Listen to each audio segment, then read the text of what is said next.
మొదటగా నాకు గుర్తుండి మరి ఇక్కడ ఉన్నాడు, ఎక్కడ ఉండుంటాడు, ముజీబ్ అని ఆధోని నుంచి మొట్టమొదటిసారి ఒక అభిమాని కనిపించాడు నాకు. నేను ఆఫీస్ బయట, అది కూడా రెంటెడ్ ఆఫీసు, ఇల్లు ఎక్కడో మేదిపట్నంలో ఉండింది, ఆ రెంటెడ్ ఆఫీస్ బయటకు వచ్చాను.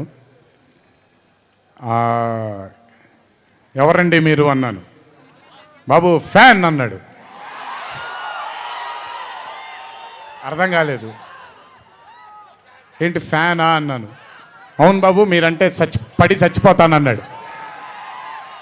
ఒకటే సినిమా కూడా ఇంకా రిలీజ్ అవ్వలేదు, అప్పుడే ఏంటి అన్నాను. ఏమో ఇతనే ఫస్ట్ వచ్చింది.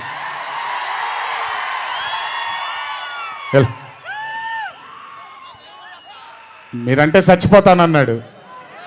చచ్చిపోవడం వద్దులే కానీ కాదు ఏంటిది అన్నాను. ఏమో బాబు ఇంకా మీ వెంటే ఉంటానన్నాడు.